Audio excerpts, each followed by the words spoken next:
The views and opinions expressed on any program are those of the producers and/or the persons appearing on the program and do not necessarily reflect the views and opinions of FRC Media, Bristol Community College, or the City of Fall River.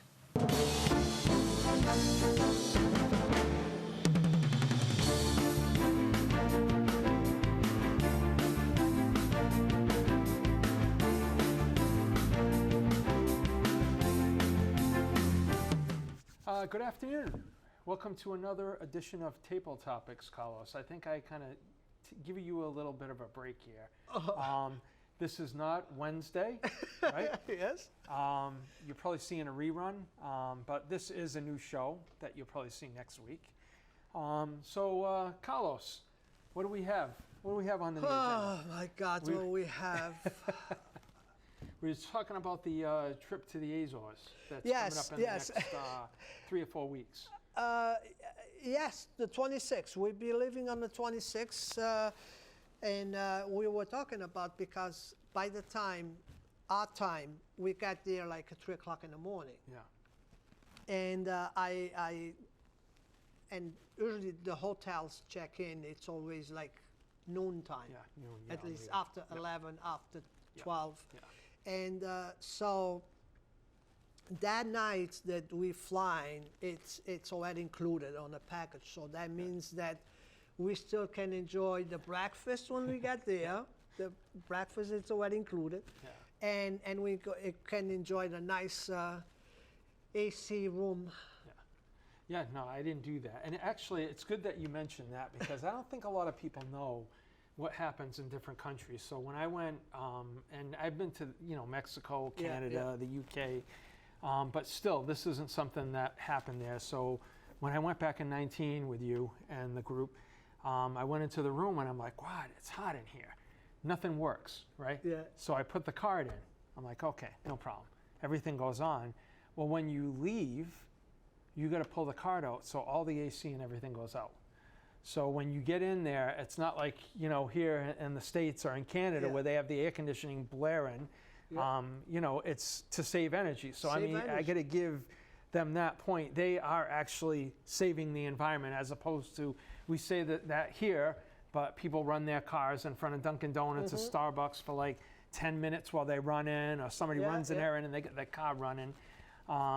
So yeah, that was very interesting to say the least. To see. Yeah, usually when they're not home, usually when we're not there, we open the windows or whatever, just to let the air going through the room. And then when we get home, we shut everything and we turn the AC on. It takes about 15 minutes to get cold, so. It wasn't really, it was warm there during the day. Yeah. But I think. But it's not as warm here. Yeah. It's a different warm. Yeah. It was. It was like a 75-degree day here. Same there, but if you have I don't think I had any windows in our room, so it's like it's not like you could open the window. You had to put the AC on. So. But yeah, no, it's interesting. So, you never went to swim on the open sea, did you? Yeah, no, I did. You did? Yeah, I did. I went to in Villafranca. There is a little bit further up. They have these water slides on the beach there, which I don't know if are open. It was a little bit further. There was this huge staircase that you could walk down, and they had like these little, I guess, where you change. It had like doors. It was nothing fancy, and there was this huge rock. Couple rocks further up, but this huge rock that had a ladder on it. Yeah. So I was somewhat adventurous, went out there. Nobody else was going out there, but I think one woman went out and looked at it, jumped off, and swam back. But the water was cool for sure. It's not like how it was here. And the water there, it's not as heavy as here. Yeah. It's a light water to swim. Yeah. No, it was fine. It was just that. And salty too. Yeah. So yeah. It's like here. It's not.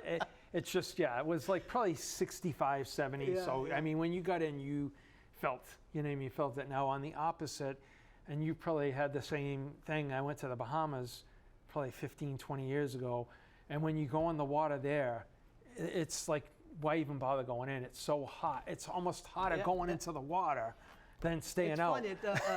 Mexico was like that. I mean, I was better outside the water than I was actually in the water. It was so hot in the water. No, I've been to like Cancun. I know you've been. That area was not as bad, but the Bahamas was. I've never seen anything like it. It was like going into a hot tub. So it depends. When I went to Cancun, I stayed like right on the Caribbean, so it was really rough. So when you went in that water, the waves would just come over you. You'd like fall over. You know what I mean? That's how rough it was. So a lot of people didn't really go in there, but yeah. Yeah, I mean, I'm pretty sure I was just on the phone with somebody that's actually, the mother talks a lot about that. Yeah. So she's going to join the mother now on our trip and the kids. So this group, it's like 3 generations going back, and the grandmother is going to show the daughter and the grandkids. Yeah, that's cool. Where she came from. So. Yeah. Well, you had a few people like that. She was all excited. So. Yes, we always have first timers. Yeah. We all have. So has this person gone back? Has this lady gone back recently, or? The grandmother probably in the past 10 years, maybe. Okay. But the daughter, I think the daughter never went there. Yeah. Okay. And the grandkids never went there. And I know a lot has changed there from everybody that I talked to, including you, that, you know, back in the 80s and the 70s and the 60s, you know, it was my great-grandparents that came here in the 1920s, so I'm sure it was totally different back then. But all I can think of when I think back of, like, my great-grandmother came from St. Michael, and she moved to New Bedford. And all I can think of is when I've gone there to see palm trees, the beach is beautiful. And granted, I know it was a little bit different back then, to probably going into like a 3rd floor tenement house in the 20s with no hot water, and it's freezing cold. I can imagine there must have been a lot of grit to have done that, but then a lot of like, what am I doing here? Yes. Yeah. But you know something, and I did have somebody, matter of fact, in Lagoa, when we stopped at the factory there, that came to me and said, my mother left here when she was 6. Yeah. And I don't know why, but this is my mother. This is all of this is my mother. It's like forever, you know. I can picture my mother running on the streets because it's everything in here reminds her and the way I grew up. No, it is. I mean, it's just amazing. There is a big connection. Like when I said I went to the beach in Villafranca, there's a supermarket, like you know, like a Stop and Shop or whatever. And we went in, and what is amazing is most times people, when you go there, they just look at you and they start speaking English. Most of the time. So, and I've asked people, they said, well, you just, you know, you don't look like you're from Portugal, you know. So, but this one supermarket we went, it's a young girl there, and she started speaking English, and I told her how, you know, her English was really good. She didn't even really have an accent at all. It sounded like an American accent. And she had said that she had family in New Bedford. She has an uncle that she visits a lot in New Bedford. So it was just kind of funny that you're, you know, a couple thousand miles away and someone's familiar with that same area, and there is that kind of connection. So. And Sony and Chris went with us, and I was surprised when I got to the hotel and finally I had connection to Wi-Fi, that I saw the pictures of him almost in Cesar with this very small motorcycle, and it was raining. And they went, you know, they don't know, first times there, you know, they, but they rent a motorcycle or whatever, a scooter, and they went far. That was far to go with the scooter. But I think one thing that people get amazed there, one is the cleanest place. And when you're in a place that's that clean, you kind of feel safe. So people feel safe there with golds, with the backpacks. You know, we leave the backpack in here and we're going to go swim all the way down the hill, you know, and nobody's touching anything. Everybody has backpacks everywhere. You know, nobody touches. And I think that's some of the things that the people get impressed. Because in here, you have to have the bag with you all the time. And it's, I mean, there's some, I had seen some news in Los Angeles where they're telling people don't wear expensive jewelry out because people follow them like home. Brazil. Brazil, it's... Brazil, I've never been, but I have heard that it can not be, all the Brazil, but Rio and, you know. It can be where, I don't want to say dangerous, but you just got to have your wits about you. But there's a lot of places in the world that are like that. In St. Michael, the crime, it's very low. And they have one jail there in St. Michael. They have one jail. And I was just watching on the news. They have 180 individuals there. And let me guess, half of them are not from there. No, what I want to say is, I mean, and the crimes are not that big. You know, it's not murders or anything like that, because when it's a kids cases like that, they move them into the mainland. You know, makes sense. But the crime, it's very low, very low there. No, that's good. I mean, I think here we just. I mean, well, you have family there, so what do they think about all the crime and it's just over the last 2 years. Once we had COVID, everything kind of stopped. You know what I mean? I think crime kind of, because I think everybody is so consumed with the whole COVID thing, but since we've started to get out of that, you can't turn on the television without hearing someone being shot here, and it's not just like one part of the country, it's like all over the U.S. What do they... I mean, one thing that they get always amazed is how everybody can have a gun today. Everybody can go to a store and buy a gun, like they go to the supermarket and buy a gallon of milk. You know what I'm saying? It really, I think that depends on the They're state. very strict there. Yeah, I can believe it. Giving a gun to somebody. I think, here, it depends on what state you're in. Like here in Massachusetts, it's very strict. I am actually really amazed with that Buffalo, New York shooting, that the kid was actually, I read somewhere that he was put in an institution for a day or two. I'm just baffled as to how he got a weapon when he threatened to shoot up his high school, and then he was evaluated. I don't understand that. Lately, this people has been falling through the cracks. And I don't know how. I don't know how the system is failing that much that let these people fall through the cracks. This here, again, is a case that they should be all over him. No, they should. I don't know the whole story yet, but I think the parents knew he bought the gun. And if that's the case, they should have. I understand the kid's over 18. You can't tell him what to do. But I would seriously say, you can't get this. And if you do, you're on notice here. You can't, you know what I mean? You've had some psychological problems.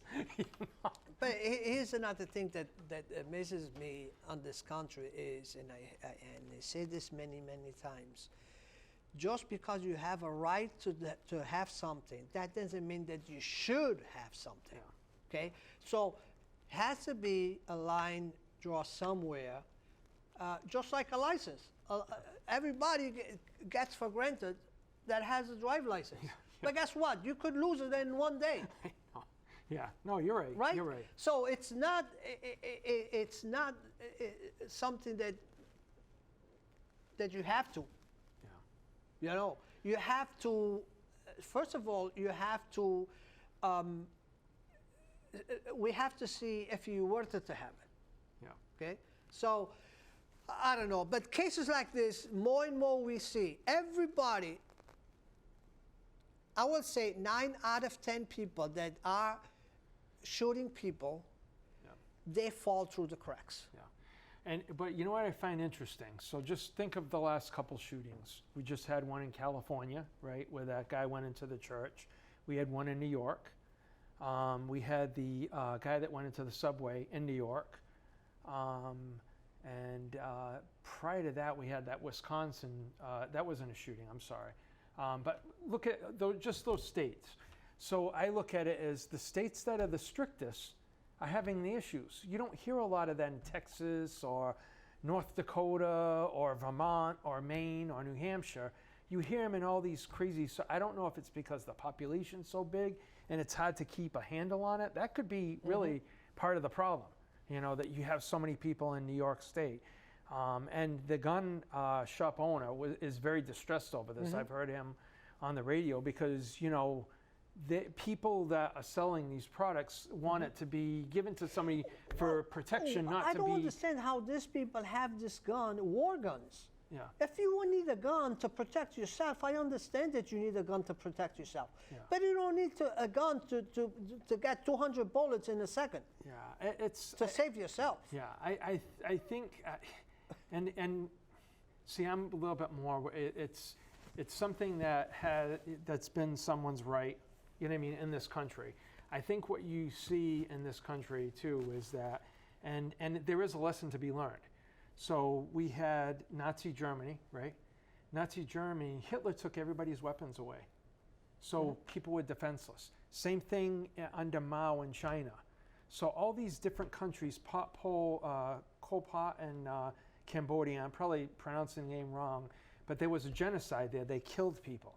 So I think people look at history and, they're afraid, of what's happened, because when that does happen, look what happens. You get all this fascism, and the real fascism, not what we're hearing in this country right now. The real fascism, where they just come in and they're almost like dictators. So I think that's where a lot of this comes from in the country, and I can't say no against it, because it's, if you look at the history, I understand, it's happened. but the thing is things are getting out of hand. Yeah. We're getting to a point that we don't know anymore if it's a right or not. Yeah. If we're doing a good thing or not. And if you think about the crime that we had about bombs and big crimes like this, people were sick. People mentally. Obviously, anybody that does. Yeah. But now you see 17-year-olds, 15-year-olds. Yeah. They were born the other day. Yeah, but you know what it is, Carlos? I look at it too with this whole pandemic. They made people pretty much stay in their house for 2 years. That does a lot on people's psyche. All I have to do is just go on YouTube and watch some of these people that do these live streams in different areas, and I swear that they let out a nut house. I swear to God, some of the people, some of the things they do when they're screaming, they're throwing things at people. I think people have kind of lost it to a point. I really do. I know that sounds crazy, but I think really people have. But if you go in and shoot up a place and kill 10 people in a supermarket, if you go and run 10 people down or 20 people down in a parade, if you go into a subway and shoot people, you are nuts. I mean, there's no getting around it. I don't care what the ideology they bring up in the past. And this last one, like that was not bad enough. He actually targets black people. Yeah. Which in top of it, it's another issue. Yeah. It's not just the issue that he was killing people. It's the issue that he targeted people. Yeah, and I agree with you. I totally agree with you. I mean, you can't do that. You shouldn't even be. To me, I look at it from the whole insanity thing, that the guy was insane. Just like we had the issue that happened in Wisconsin. That guy had a lot of rhetoric on his thing. It didn't come out in the media as much, but he had a lot of that. A lot of that was basically he was nuts, but they listened to that. So this kid in Buffalo was watching things online. The guy in Wisconsin was watching things online, but all you have to do is turn on MSNBC, CNN, Fox, and you hear all that propaganda coming out that everything's so bad in this country. We are having issues now, but we have millions of people that come to this country every year. So, I'm kind of thinking, kind of like you, I'm kind of thinking there are safer countries like Portugal, Iceland. Can't think of any others besides those two at the top of my head, but there's got to be safer countries out there, where there aren't these issues. So I don't know where the end is, but they got to do a better job doing these background checks. Yes. They got to do a better job with it. There's just, it's kind of the old saying that, you know how when you were in school, one person did something wrong and everybody gets punished? We can't work that way. It never works. We have to go after the people. Is this license to carry have an expiration date? I'm not sure. I just know every state is different. I believe 'Cause Massachusetts is very strict. I think that's the problem. Yeah. A guy that bought a gun 20 years ago, probably he was in a different mentality I think that he is right now. No, I think you have to get you have to come in and get the recertification Evaluation or whatever. again. Yeah. You have to be evaluated. Yeah, you do. But it depends on what state. I don't know how New York state laws are. You know, so Massachusetts, I say it takes probably 6 months. It's not something you're going to get. You have to get in Fall River. You have to get but reference letters. But is this license good for 5 years, yeah, 10 it's years? Like it's like 5 years. You got to go back and get a recertification or whatever. You know, people that are getting recertifications, I don't think those people are the issues. It's people that are getting them illegally, and then people like you said that are falling through the cracks. And I know there've been issues in Virginia where people have gone in and shot schools up because they have very lenient laws there. You know. And I'm all for it. Personally, you know, you need to do a background check. You need to go back and look to see what's happened over the last 3 or 4 months or last couple of years. And if it takes 3 months to do it, so be it. You know what I mean? Because it's worth doing that so these people that are crazy are not hurting people. You know. But, I mean, and that should be they should go through the doctor records too, because a lot of these people probably had. Well, those are questions. I don't know about in New York, but I believe in Massachusetts, those are questions they do ask you. Yeah. You know what I mean? So, and they can look at all that and go stuff. through the doctor's records. What this person been on the doctor for, you know, and what the issues that. I'm not sure if they. I know if you. And this is what surprises me with the New York thing. I thought if you were in like a mental institution, I think he was in there for a short period of time. It might have been from him being 17 to 18 that you were not allowed to look at that records. But I always thought that if you were in a mental institution, that you're probably not going to get a weapon, at least in Massachusetts. You know, so. Well, the last 10 minutes we have probably. Another 6 minutes. 6 minutes. Very brief. I want to touch that what happened on Saturday on Pleasant Street. Yeah. And I blame total the city for this event. Number one, why? Number one, that building permit should never be issued to be rented again. Yeah. Historically, and the inspectors know this, that Millennium Travel moved out from that location because of rain issues, the roof. Hamburger moved out after 6 or 7 years. Every year had to change the floors because the rain. The inspectors went there so many times, saw the buckets all over the floor, collecting water from the rain. They never closed them down because they felt sorry for the business that was there and trying to survive, which I understand. They moved out. So why are we issuing occupancy permits to this location when on top of it, this same owner has 3 abandoned buildings on the same block? Yeah. Do they? I don't understand. Number one, that's the number one issue that I said that should never be rented. Okay, until we set them on the table and we say we will give you a permit when you fix or sell or do something with the abandoned buildings that you have next door for 20 years. That's number one. Number two, since they have this location rented, they've been reserving the spaces in front of the stores with the cones so they can park the motorcycles there.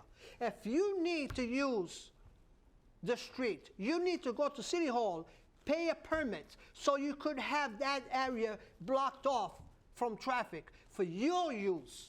Why is these people being blocking all that area with no permits? Okay? So my thing is, it's all the city fault. Follows one department on top of another department. It's all their fault. What happened there was all the city's fault. They need to follow ordinances. They need to stop giving permits to everybody just because this location is going to pay an extra $50 in tax. Okay? So here's the thing. I never heard from the police department. I never heard from the mayor. Okay? People keep calling me. I don't know anything until today. I just got a call. I don't know what happened. I don't know what they're doing. I don't know what they're going to do on the future. I never got a call. And this is unbelievable, okay? This is unbelievable. Coughlin got fired. I got a call from Cesar. Stabs on Corey Street. I got calls from what's his name? Cesar. Not Jazel, the other one beforehand. I mean, everybody from at Lambert until today. I got a call when something serious happens on the neighborhood. Okay, they always call me. Carlos, we're going to investigate. Carlos, we don't have information right now. If somebody's trying to reach out to you to know what's going on, what's happening, nothing. This mayor it's a zero behind a zero.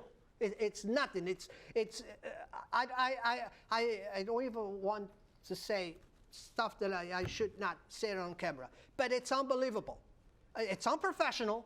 He don't care about nobody. He don't care. He just don't care. Okay? It's just when he sees me, hi Carlos. That's the only thing we do. It's hi Carlos.